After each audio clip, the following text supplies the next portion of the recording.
Delirio.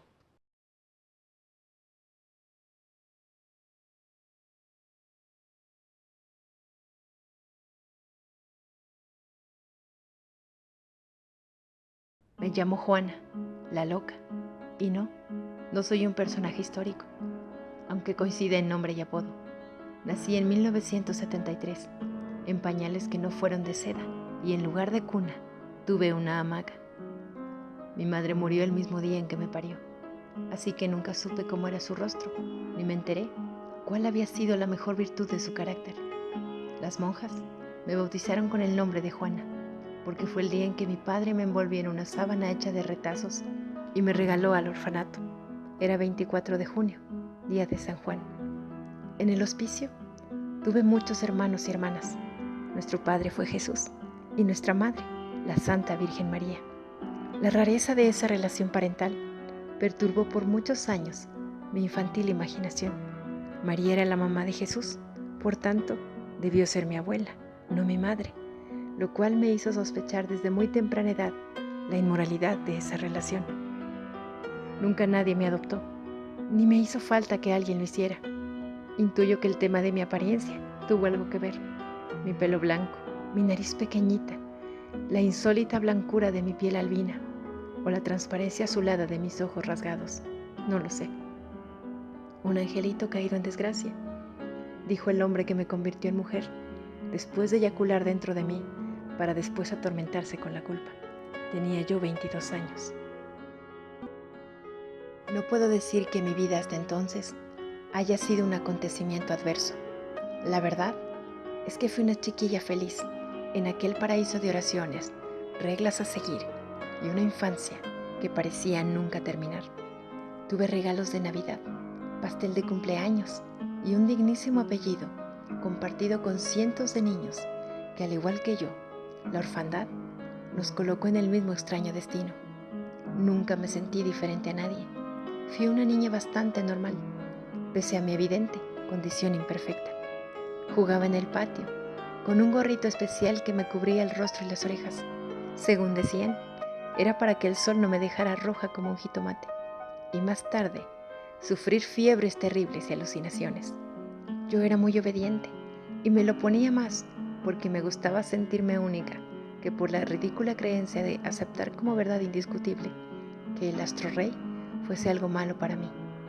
Muchos años después, comprendí que no era el sol lo que terminaría dañándome el cuerpo o la mente, sino el desamor y su fatal consecuencia, el sexo. A los 19 años, en 1992, salí por primera vez al mundo real.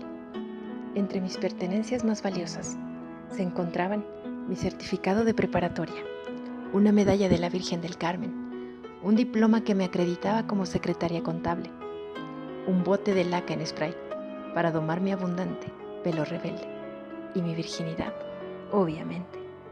Fue también el momento en que tomé conciencia de la terrible indigencia a la que estamos expuestos aquellos que no contamos con la cercanía de una familia de sangre.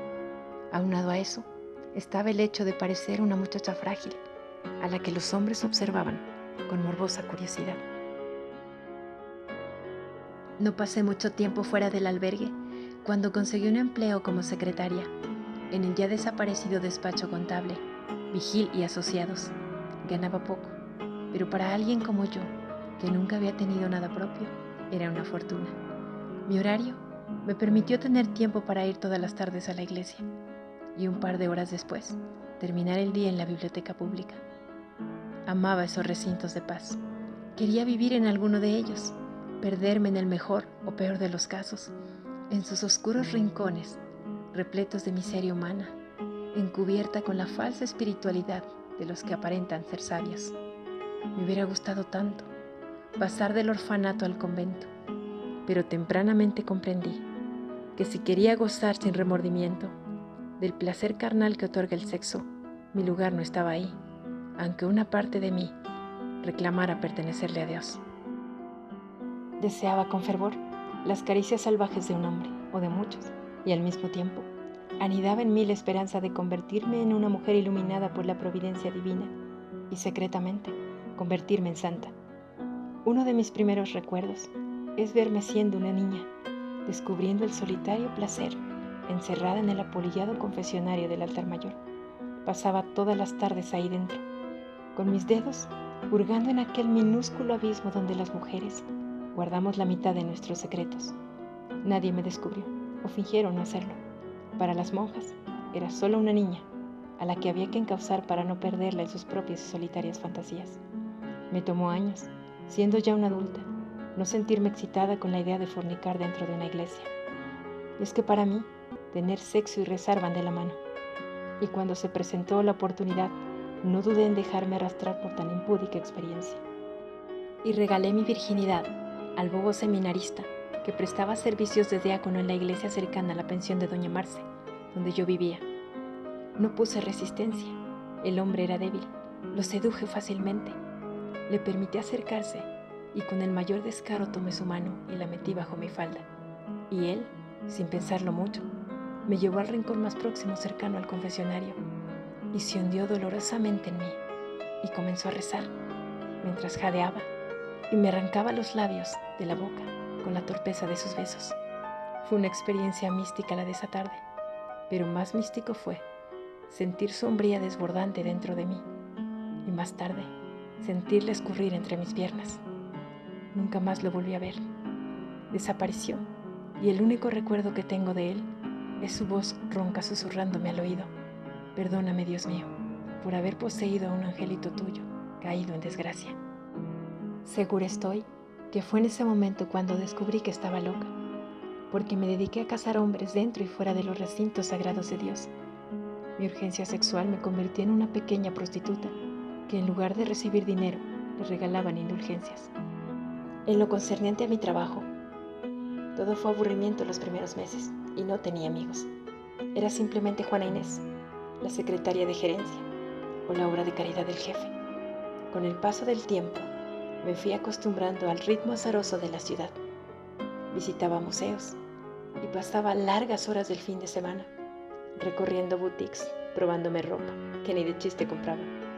Poco a poco, me fui enamorando de mi generosa estatura, mi estilizada figura y la profundidad perturbadora de mis ojos deslavados. Encontré en cada probador un espejo que me devolvía el cuerpo y el rostro de una mujer digna de admirarse. Fue el tiempo en que mi cerebro comenzó a jugarme malas pasadas. Alucinaba y tenía visiones llanamente sexuales. Hombres devorando el cuerpo de una mujer muerta mientras se masturbaban. Mujeres desnudas copulando entre ellas. Y otras tantas escenas orgiásticas que me hacían permanecer mojada casi todo el día. Una tarde, en mi acostumbrado tour por las plazas comerciales, se me acercó un señor de muy buena pinta y me ofreció trabajo como modelo. Me sorprendí. Me dijo que era fotógrafo, que si quería, podía hacerme una sesión de fotos para una idea que traía en mente desde hace mucho tiempo. Y por mis cualidades físicas, era yo la mujer adecuada para llevarla a cabo. Yo, sin meditarlo demasiado, renuncié a mi empleo y de un día para otro me vi fotografiada por un reconocido artista y cazador de talentos. Sin ahondar en los detalles, diré que pasé los 5 mejores años de mi vida.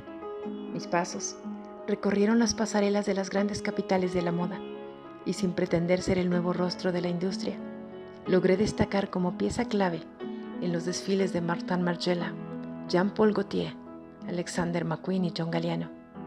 Tuve una portada para Vogue Alemania, conocí personalmente a Anna Wintour y en 2 ocasiones fui una de las invitadas cotizadas al Met Gala. Mi paso por el universo del glamour fue más o menos fugaz, pero trascendente. Y aunque mi enfermedad avanzaba disimuladamente y me dio gran parte de mi éxito con los hombres, también me encerró en una espiral de excesos que terminaría por destruir por completo mi sentido de la realidad. No hubo medicación que controlara mis alucinaciones, ni actividad social que dominara mis apetitos sexuales. Poco a poco, me convertí en una depravada mentalmente incapaz para sobrellevar mi propia vida y mi matrimonio. Mis 2 niños eran más de sus nanas que míos.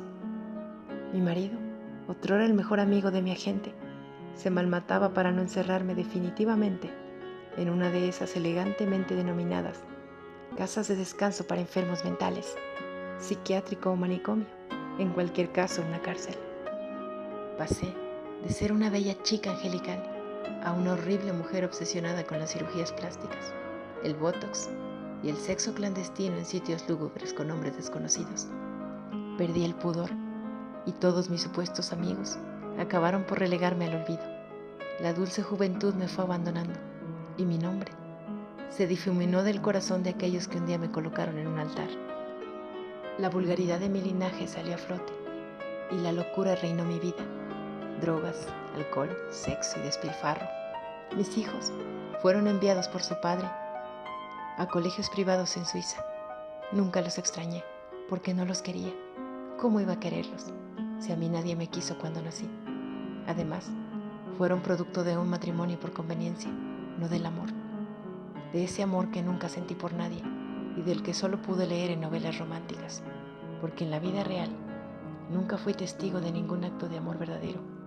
Y no es que crea que ese sentimiento no exista, solo que no he logrado sentirlo, como dicen que debe y merece sentirse. Para mí, el amor entre dos personas de distinta sangre y apellido no es más que una leyenda urbana.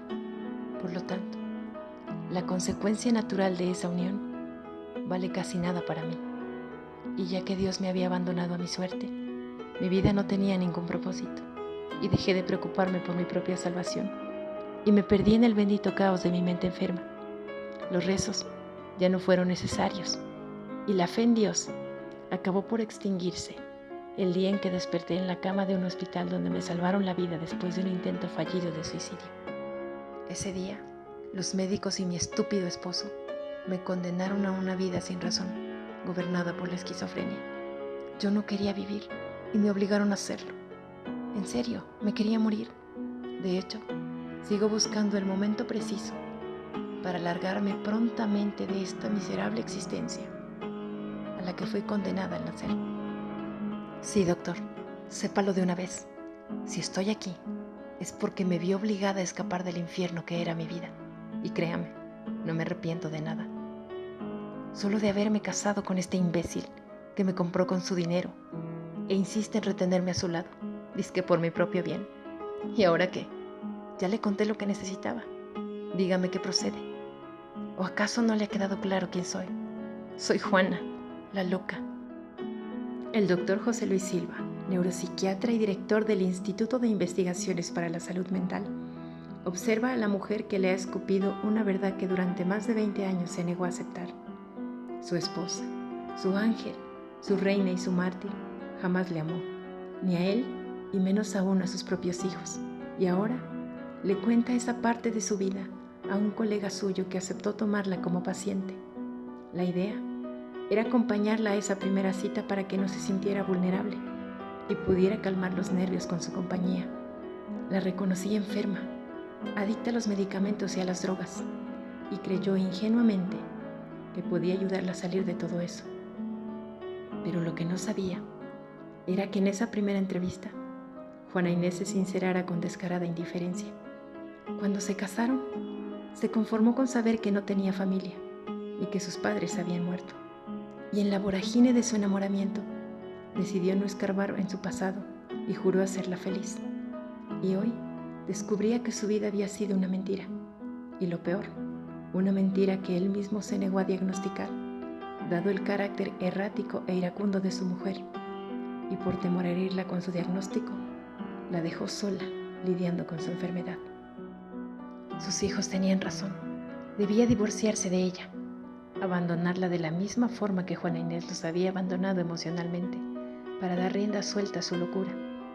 Pero él la amaba y hubiera preferido antes morir que enterarse de los detalles escabrosos de una vida secreta que por su trabajo jamás le conoció. Juana Inés estaba loca y era la hora de aceptar esa verdad y alejarse para siempre de esa mujer abismo que lo había convertido en un pendejo.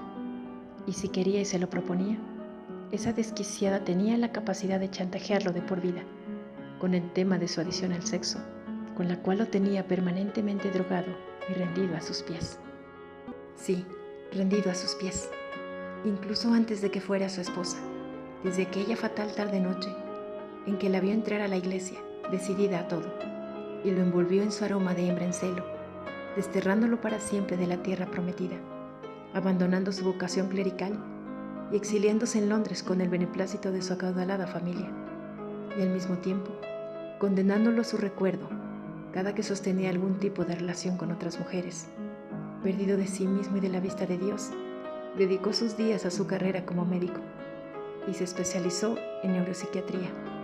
Se instaló definitivamente en aquella ciudad de primer mundo y poco a poco se fue olvidando de Juana. Hasta que un día, un amigo suyo, agente de relaciones públicas de una de las agencias de modelos más importantes del mundo, le invitó al show de apertura de la Semana de la Moda en Milán. Todo con el fin de sacarlo durante unos días de esa endemoniada rutina que lo tenía agotado. Y así fue como volvió a saber de ella. Y el momento fue tan inverosímil que cuando la vio finalizar el desfile de Prada, el corazón se le quería salir del pecho.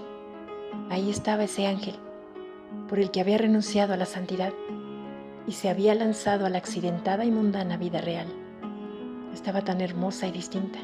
Su nariz era otra, pero sus ojos fríos como el invierno, su larga cabellera de ninfa, su cuerpo ondulante, su piel de fina porcelana eran los mismos, y la fragancia que destilaba en cada paso era inconfundible. Y fue así como se dejó acariciar por la metafísica idea de creer en el destino, porque antes de ser un hombre de ciencia, había sido un hombre de fe, y si quería ser feliz, tendría que poseerla de nuevo, pero en esta ocasión sería para siempre, hasta el fin de los tiempos, porque así lo había jurado frente a Dios y porque así tenía que ser. En su actual razonamiento, no dejaba de repetirse como mantra la misma insana expresión: en lo próspero y en lo adverso, en la salud y en la enfermedad, en la riqueza y en la pobreza, en el sano juicio como en la locura, la demencia, la sinrazón y la mutua destrucción. Se casó con Juana 3 meses después de reencontrarla, en una ceremonia íntima y peligrosamente sacra, y desde entonces él fingió ser el marido perfecto y ella el ser de luz que lo extirpó de las garras de la fe y que hoy le escupía un veneno amargo en la cara. El doctor José Luis Silva toma la mano de su alterada mujer y Juana, contagiada por la química electrizante de su marido, baja la voz, lo mira a los ojos y con dulzura paralizante le dice: perdóname, mi amor, me dejé llevar.